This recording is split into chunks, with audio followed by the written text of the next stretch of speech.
Welcome to my YouTube channel PCS सब। तो कैसे हैं आप लोग। जैसा कि आप लोगों को पता है कि हम लोग डेली इंपॉर्टेंट क्वेश्चंस को सॉल्व कर रहे हैं जो बीपीएससी द्वारा पूछे गए हैं, जो आपकी आगामी बीपीएससी परीक्षा यानी बिहार शिक्षक भर्ती और बीपीएससी प्री के लिए इंपॉर्टेंट हैं। तो आइए देख लेते हैं आज के कुछ इंपॉर्टेंट क्वेश्चन।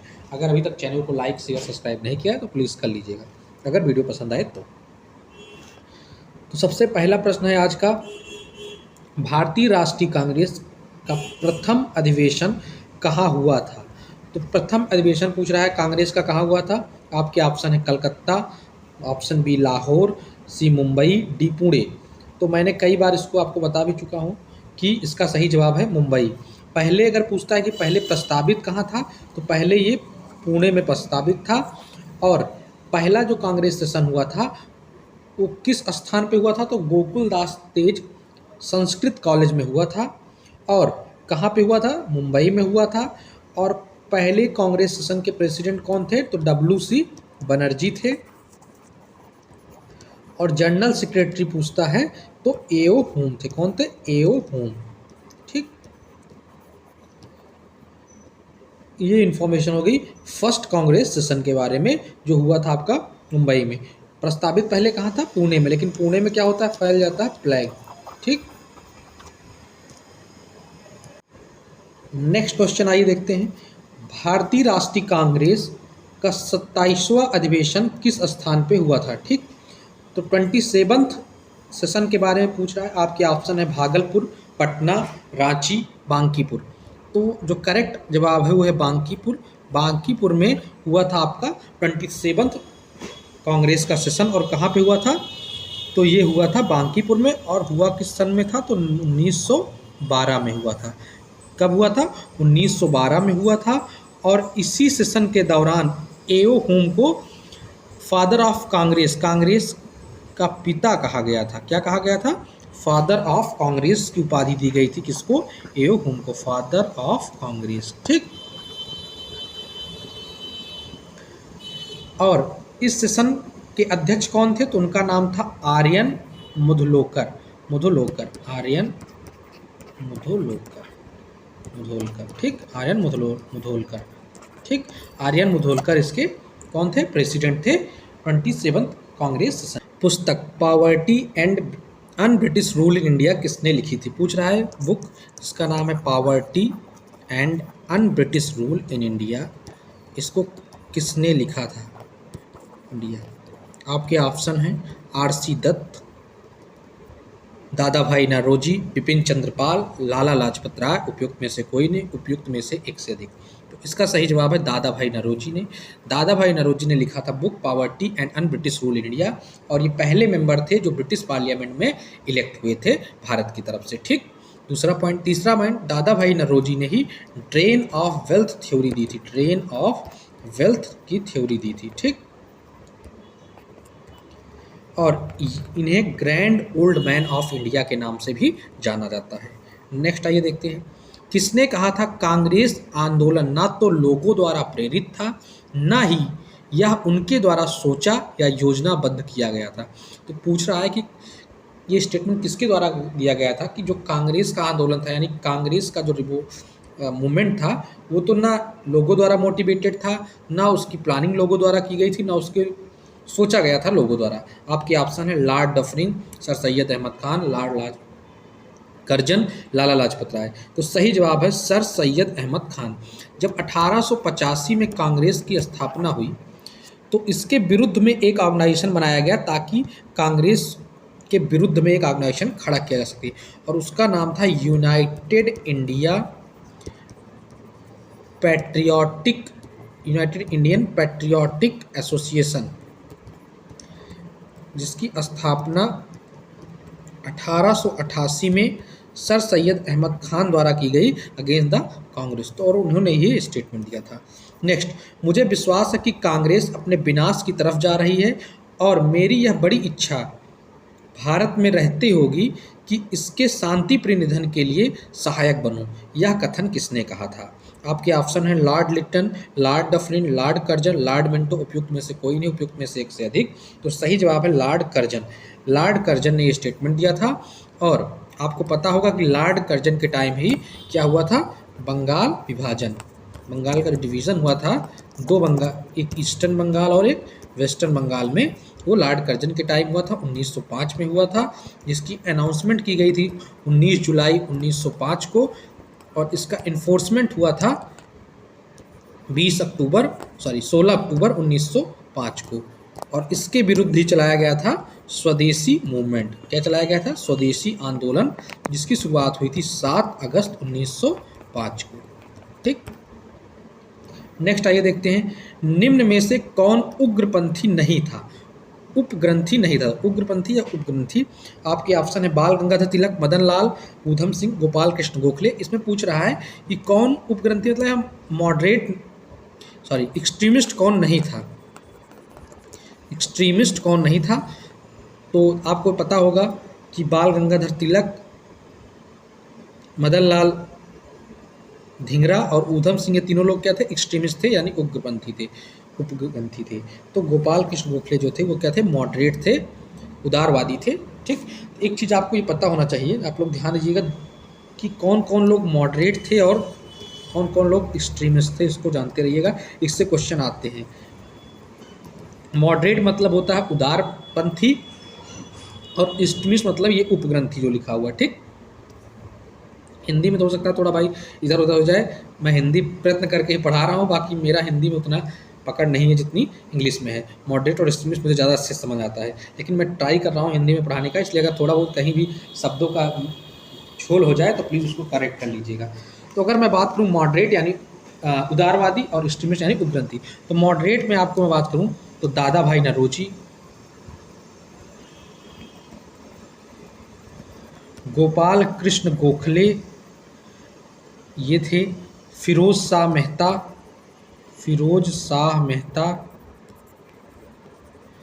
दिन शाह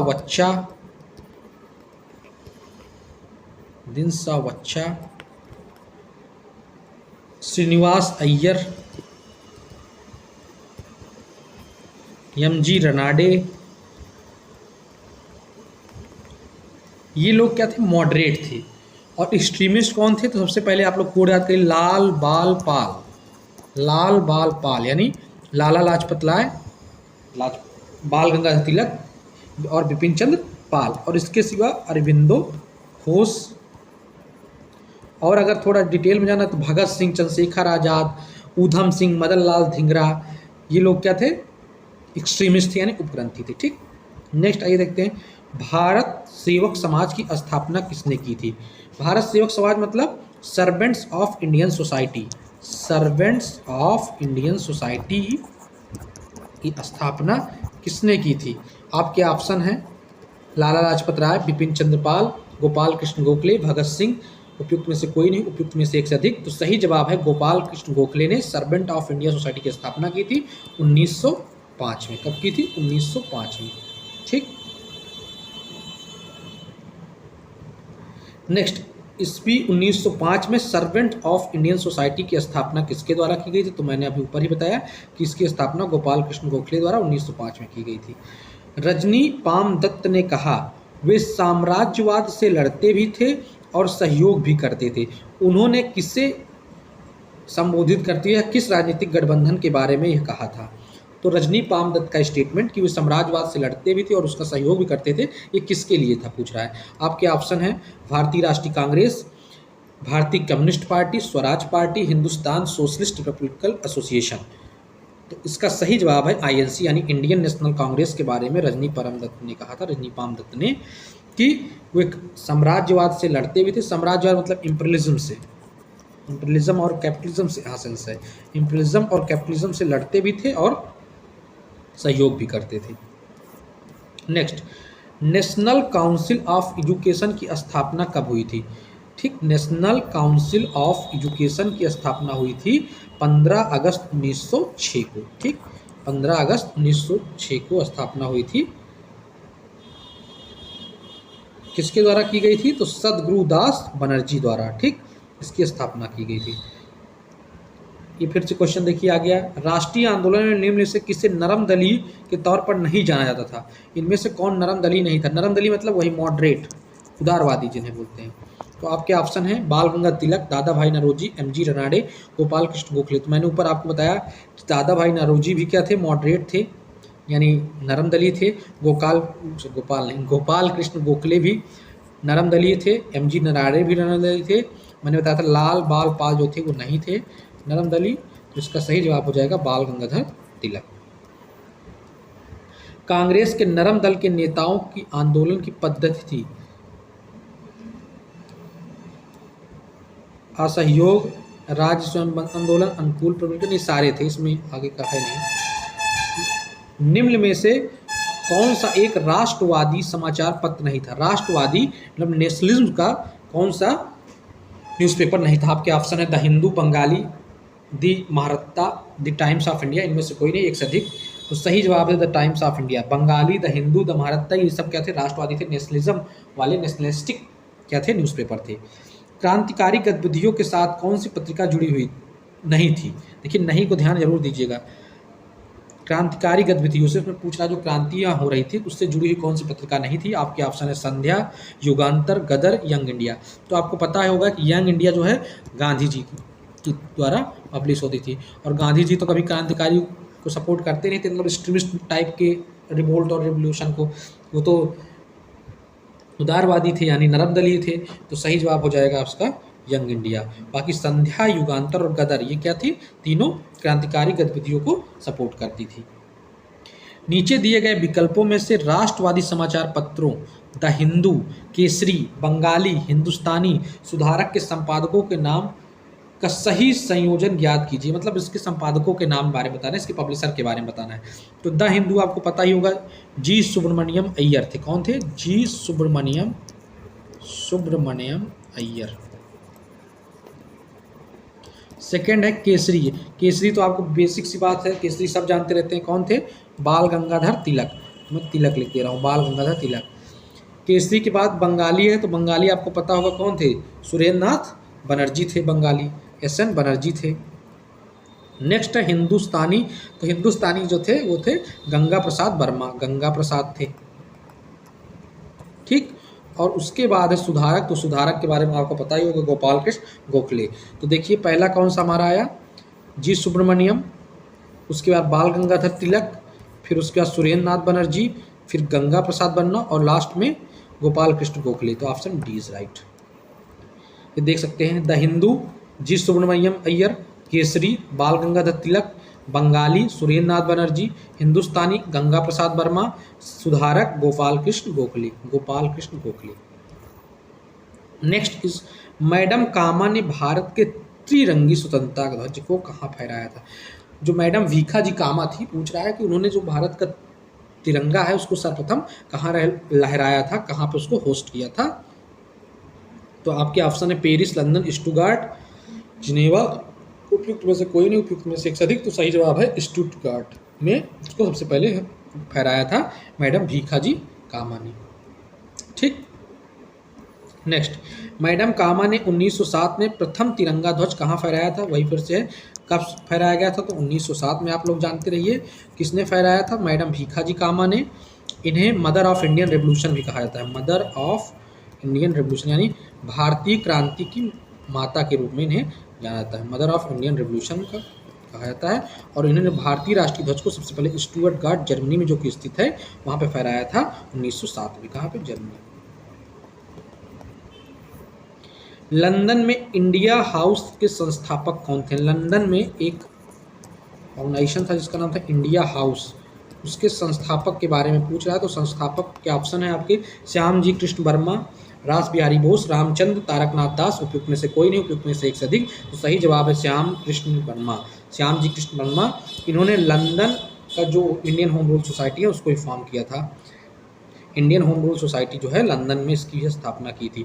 और इंडियन सोशियोलॉजिस्ट नामक ये क्या एक प्रकाशन भी करते थे समाचार पत्र का। तो पेपर जो था इनका वो क्या था? न्यूज़पेपर है भैया, नहीं तो पेपर एग्जाम वाला समझ लीजिए। न्यूज़पेपर का था सोशियोलॉजिस्ट, सोशियोलॉजिस्ट। और इन्होंने इंडियन होम रूल सोसाइटी की भी स्थापना की थी, और इंडियन हाउस की भी। बंग भंग के बाद कौन सा आंदोलन शुरुआत हुआ था? ठीक, आपके ऑप्शन है सविनय अवज्ञा आंदोलन, स्वदेशी आंदोलन, भारत छोड़ो आंदोलन, असहयोग आंदोलन। तो आपको पता होगा कि 1905 में बंगाल विभाजन हुआ था। किसके टाइम हुआ था? तो लॉर्ड कर्जन के टाइम हुआ था। इसके तहत क्या हुआ, बंगाल को दो भागों में बांटना था और कहा गया कि ये बांटा इसलिए जा रहा है ड्यू टू एडमिनिस्ट्रेटिव रीजन के कारण। किसके कारण? एडमिनिस्ट्रेशन के कारण। एडमिनिस्ट्रेशन नहीं हो पा रहा है सही से, इसलिए बांटा जा रहा है। लेकिन जो एक्चुअल कारण ये था कि बंगाल में जो नेशनलिज्म थी, मतलब राष्ट्रवादी भावना उठ रही थी, उसको दबाना था, लोगों में बंटवारा हो जाए डिवाइड एंड रूल की पॉलिसी के तहत। ठीक, तो लॉर्ड कर्जन द्वारा बंगाल में विभाजन की सबसे पहले अनाउंसमेंट कब हुआ था? तो अनाउंसमेंट हुआ था 19 या 20, मान लीजिए 19 जुलाई या 20 जुलाई लिख लीजिए, 1905 को। कहीं कहीं 19 दिया हुआ है, कहीं कहीं 20 दिया हुआ है, तो इसमें कन्फ्यूज मत होइएगा। ऑप्शन आएगा तो थोड़ा दूर दूर करके आएगा, यानी 19-24 इस तरह, 19-20 बगल नहीं आएगा। तो 19 से 20 जुलाई 1905 को इसका अनाउंसमेंट हुआ था। और ये इन्फोर्स कब हुआ था, यानी लागू कब हुआ था, शुरुआत कब हुई थी? 16 अक्टूबर 1905 को। और इसके अगेंस्ट में एक आंदोलन चलाया गया था जिसे हम लोग बोलते हैं स्वदेशी आंदोलन, यानी स्वदेशी मूवमेंट। स्वदेशी मूवमेंट जो है ये चलाया गया था, इसकी शुरुआत हुई 7 अगस्त 1905 को। इसी में आपको पता होगा कि इसी में हम लोगों ने स्वदेशी को अपनाया, जो विदेशी चीज़ें उसको बहिष्कार करना शुरू किया। और उस दिन क्या हुआ कि लोगों ने एक दूसरे के हाथों में क्या बांधी थी? राखी। ठीक, ये आंदोलन के बारे में आपको ये पता होना चाहिए। ये फोर्स हुआ था 16 अक्टूबर। ठीक,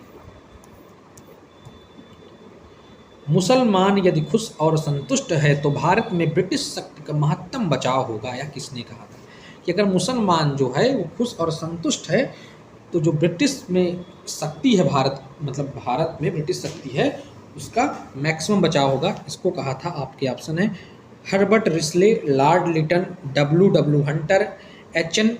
ब्रेसफोर्ड। उपयुक्त में से कोई नहीं, उपरोक्त में से एक से अधिक। तो सही जवाब है डब्ल्यू हंटर ने कहा था कि भैया अगर मुसलमान खुश है तो भारत में ब्रिटिश का बचाव हो जाएगा। किस वर्ष में हिंदुस्तान रिपब्लिकन एसोसिएशन की स्थापना हुई थी? पूछ रहा है Hindustan Republican association was established in which year? तो इसका सही जवाब है 1924। इसकी स्थापना 1924 में हुई थी। इसे शॉर्ट फॉर्म में बोलते हैं HRA, हिंदुस्तान रिपब्लिकन एसोसिएशन। कहाँ पे हुई थी? कानपुर में। किसके द्वारा की गई थी? तो उसमें 4 लोग थे। एक थे चंद्रशेखर आजाद, दूसरे थे राम प्रसाद बिस्मिल, तीसरे थे जोगेश चंद्र चटर्जी और चौथे थे सचिन नाथ सान्याल। देखिए आपके संस्थापक देख सकते हैं, सचिन नाथ सान्याल, राम प्रसाद बिस्मिल, जोगेश चंद्र चटर्जी और चंद्रशेखर आजाद द्वारा 1924 में सम्मेलन बुलाया गया था और हिंदुस्तान रिपब्लिकन एसोसिएशन की स्थापना हुई थी। और बाद में 1928 में इसका नाम बदल के HRSA रख दिया गया, हिंदुस्तान रिपब्लिकन सोशलिस्ट एसोसिएशन कर दिया गया। और कहाँ किया गया था? फिरोजशाह कोटला मैदान दिल्ली में किया गया था। किसकी अगुवाई में किया गया था? तो चंद्रशेखर आज़ाद की अगुवाई में किया गया था। और वहाँ पे भगत सिंह जैसे महान क्रांतिकारी भी प्रेजेंट थे।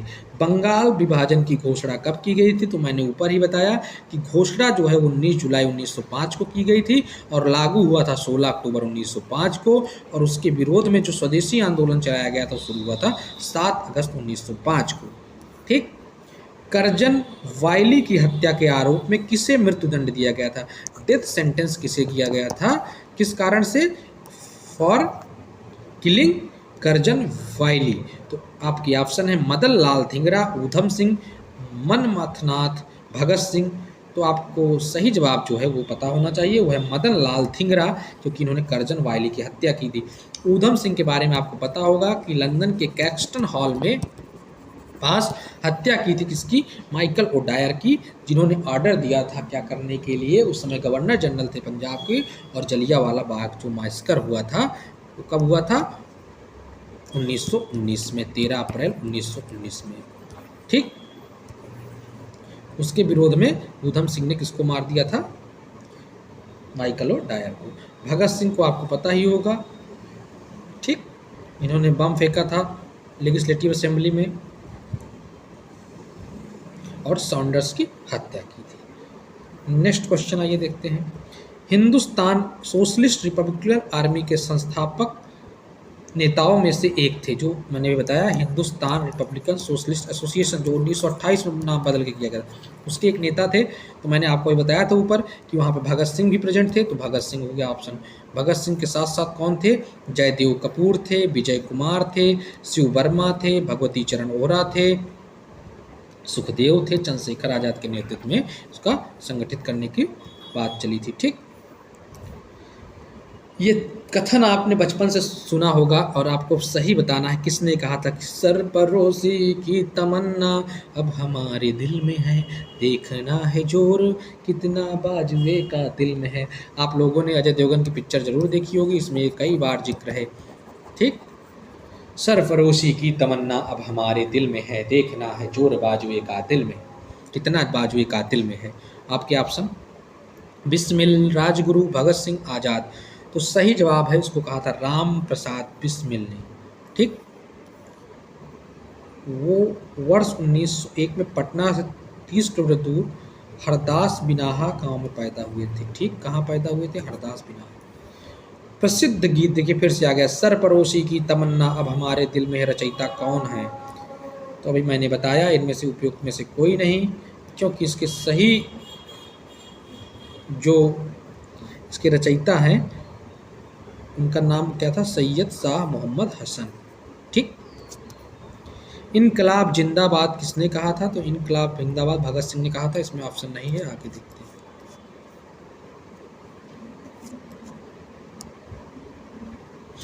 तो आज के लिए इतना ही रखते हैं, बाकी बचे हुए एमसीक्यूज आगे करेंगे। और ये आप लोग मान के चलिए, आप लोग जितने भी लेक्चर आ रहे हैं क्वेश्चन प्रैक्टिस करने वाले, अगर आप इसको फॉलो कर लेंगे तो मान के चलिए पूरा करने के बाद 50 क्वेश्चन, कम से कम 50 questions, believe my friend 50 question directly आपके एग्जाम पेपर में छपे हुए मिलेंगे। मीन्स अगर ये जो मैं बातें बता रहा हूँ, साथ में जो इन्फॉर्मेशन दे रहा हूँ वो, और आप क्वेश्चन दोनों अगर सही से पढ़ ले रहे हैं तो डायरेक्टली इनडायरेक्टली मतलब पूरा इन्फॉर्मेशन मिला के आपको 50 क्वेश्चन डायरेक्टली आपके एग्जाम हॉल में आपको पढ़े पढ़ाए मिलेंगे। ये एक्सपीरियंस के बेसिस पे बोल रहा हूँ, तो प्लीज़ इसको ध्यान से देख लीजिए। ज़रूरी नहीं कि आप वीडियो को ध्यान से देखिए ही, आप कुछ ना करिए, आप कोई लेटे हुए हैं, खाना खा रहे हैं या कुछ और कर रहे हैं, दैनिक दिनचर्या ब्रश कर रहे हैं, लीड लगा लीजिए, आराम से चलने दीजिए, सुनते रहिए कहानी की तरह, कुछ तो याद हो ही जाता। क्योंकि देखिए हर तरीके की अपनी मेमोरी होती है, आँखों की अलग मेमोरी होती है, कानों की अलग मेमोरी होती है, आँख बंद करके सोचने की अलग मेमोरी होती है। तो चीज़ें अलग अलग तरीके से पढ़ेंगे तो जल्दी स्टोर हो जाएगी आपके दिमाग में। ठीक, तो ज़रूरी नहीं कि आप इसको देखिए ही, नहीं देखना है कुछ नहीं, आप चला दीजिए 1.5 पे करके या 1.25 पे करके। आप कहीं दैनिक दिनचर्या में हैं, कुछ मान सो रहे हैं, खा रहे हैं या और कुछ कर रहे हैं, सुबह वॉकिंग पे गए हैं, चलने दीजिए, सुनते जाइए। तो इससे क्या होगा, आपके कानों की मेमोरी से ही याद हो जाएगा, आँखों की मेमोरी की ज़रूरत नहीं है इसमें, क्योंकि सुनने के बाद भी कई चीज़ें याद हो जाती हैं। तो प्लीज़ उसको फॉलो करिए। मिलते हैं अगले वीडियो में। जय हिंद, जय भारत।